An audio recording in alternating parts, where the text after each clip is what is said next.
And he went a little farther and fell on his face and prayed. There are several instructive features in our Saviour's prayer in his hour of trial. It was lonely prayer. He withdrew even from his 3 favored disciples. Believer, be much in solitary prayer, especially in times of trial.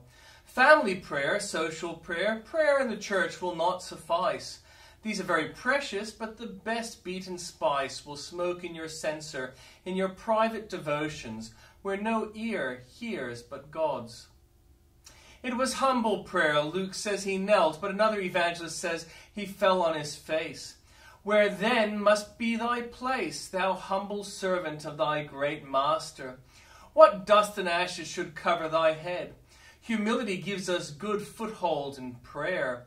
There is no hope of prevalence with God unless we abase ourselves, that he may exalt us in due time. It was filial prayer, Abba, Father. You will find it a stronghold in the day of trial to plead your adoption. You have no rights as a subject. You have forfeited them by your treason. But nothing can forfeit a child's right to a father's protection. Be not afraid to say, my Father, hear my cry. Observe that it was persevering prayer. He prayed 3 times. Cease not until you prevail.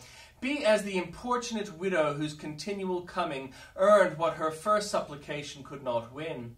Continue in prayer and watch in the same with thanksgiving.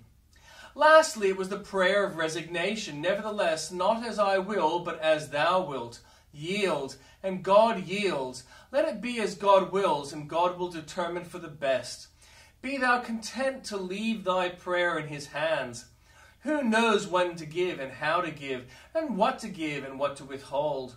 So pleading earnestly, importunately, yet with humility and resignation, thou shalt surely prevail.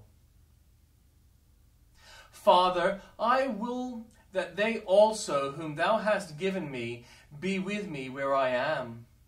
O death, why dost thou touch the tree beneath whose spreading branches weariness hast rest?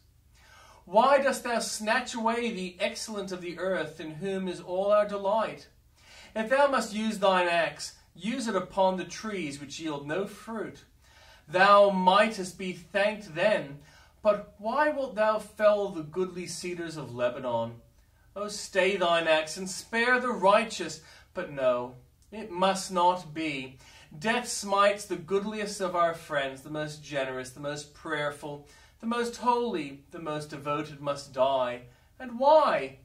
It is through Jesus' prevailing prayer, Father, I will that they also whom thou hast given me be with me where I am. It is that which bears them on eagle's wings to heaven. Every time a believer mounts from this earth to paradise, it is an answer to Christ's prayer. A good old divine remarks, many times Jesus and his people pull against one another in prayer. You bend your knee in prayer and say, Father, I will that thy saints be with me where I am. Christ says, Father, I will that they also whom thou hast given me be with me where I am. Thus the disciple is at cross purposes with his Lord. The soul cannot be in both places. The beloved one cannot be with Christ and with you too. Now, which pleader shall win the day? If you had your choice, if the king should step from his throne and say, here are 2 supplicants praying in opposition to one another, which shall be answered? Oh, I'm sure though it were agony, you would start from your feet and say, Jesus, not my will, but thine be done. You would give up your prayer for your loved one's life if you could realize the thoughts that Christ is praying in the opposite direction. Father, I will that they also whom thou hast given me be with me where I am. Lord, thou shalt have them. By faith we let them go.